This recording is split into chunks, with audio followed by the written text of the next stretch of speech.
Dolores Mixon lives for her family. For 23 years, she's gotten up at 3 a.m. for a 2.5-hour bus ride to the only job she can find. It's halfway across the state of South Carolina. Yes, it was a long day. She and others like her on this bus are hoping the U.S. government's economic stimulus plan will create jobs closer to home. That should be a lot of great help. What's your hope? What's your dream? Jobs, come in stores and stuff, for us, so we don't have to travel that far to get to work and stuff. Dolores works at a luxury resort on Hilton Head Island. Paid $11 an hour to make breakfast omelets for guests here. A world that contrasts sharply with life back home in Allendale County.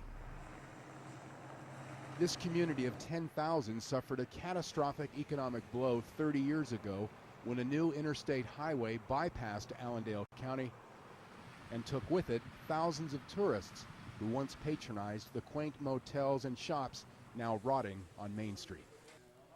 Mayor Ronnie Jackson says the region is desperate for federal stimulus money. And without that stimulus package, we're going to really be hurting. In recent years, textile factories here have kept the local economy afloat, but most have shut down in the last several months during the nation's economic downturn. The local unemployment office is swamped with more and more jobless residents. The unemployment rate here is nearly triple the 8% national average. 23.4. Nearly 1 in 4 people here are now out of work. Unemployed mechanic Chris Althouse says so far the government seems more concerned with bailing out major corporations than helping average citizens. We pay taxes, we support the government. The government gives back what it can, but the companies, they don't give back. They just take. That's all they do. It's unclear how much, if any, of the stimulus aid will actually reach the people of Allendale County. A state spokesperson said at this point, stimulus aid coming to South Carolina will only be used to repair roads and bridges. For now, the 5-hour round-trip bus ride to and from work will continue for Dolores Mixon. She gets home at 8 in the evening to help her children with their studies and to make dinner by 10 o'clock when most people usually go to bed. I don't get no bed 10 o'clock. About 12 when I leave out. To bed by midnight, knowing she'll be up again 3 hours later. Mike Hirsch, AlJazeera, Allendale County, South Carolina. I got shoot. I'm too old for this. Chicago police officer Ron Holt used to love playing basketball with his son, Blair. Okay, let me see if I can get it in here. Even when tired from his job fighting Chicago's drug-dealing gangs, Holt always made time for a game. This button is of Blair, his 8th grade graduation picture from high school.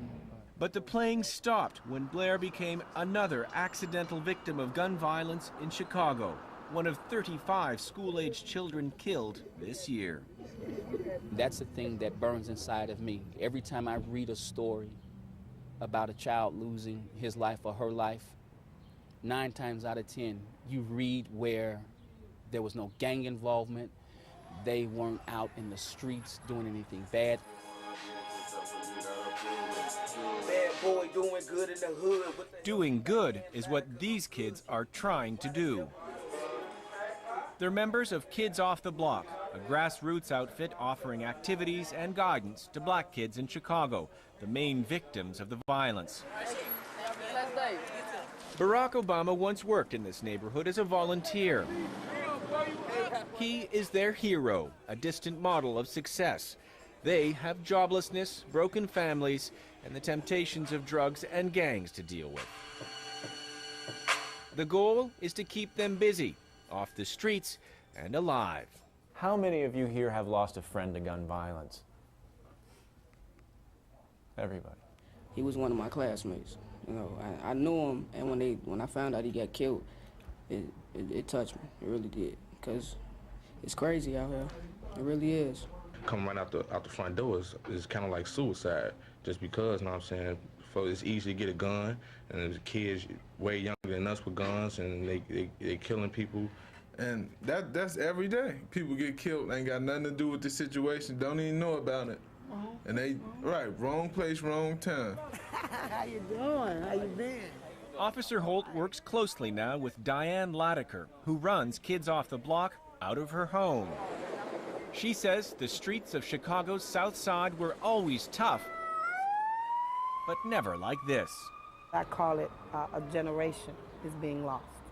But what are we going to do about it? We marched for civil rights. We came out of our houses. Why are we not coming out of our houses for the death of our young people?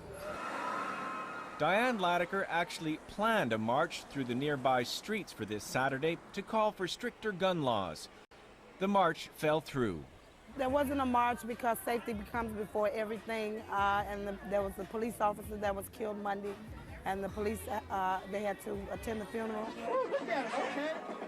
So the march became a dance competition and a barbecue for local kids across the street from Latiker's home. That's where they discovered her shrine to the fallen neighborhood kids. He's just like all the kids that died. 19, what? The youngest is 10, look. And Blair sits right here in the middle. Officer Holt is now using his own sad experience to try to talk gang members out of a life of crime.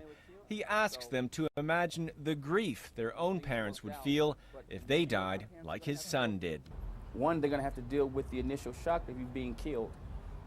Two, they're going to have to see you laying on a cold steel gurney, wrapped in sheets and blankets, lifeless. Anti-violence campaigners have tried to change the gun laws here twice this past year. The first time to ban the sale of assault weapons. The second to limit the number of guns you can buy to 1 a month. Lawmakers said no both times. There is a sad and angry feeling here that no one cares because most of the kids getting killed are black. Holt says tougher gun laws are a big part of the answer, but many lawmakers can't imagine the violence in the poor black neighborhoods. What if it visits one of your children when they're playing jumping rope in front of the house, or they're coming to and from church? What if it happens like that, concentrated regularly, systemically? Then will that change your mind? Until those minds change, Holt promises to keep fighting in Blair's name. He died while trying to protect his friends from the flying bullets. I think that's why we all stay on the battlefield, to advocate for better gun control and advocate anti-gun violence. So we're going to be out here. We'll be here. The problem for now is, so are the gangs, their bullets, and the kids dying for no good reason. Nick Spicer, Al Jazeera, Chicago.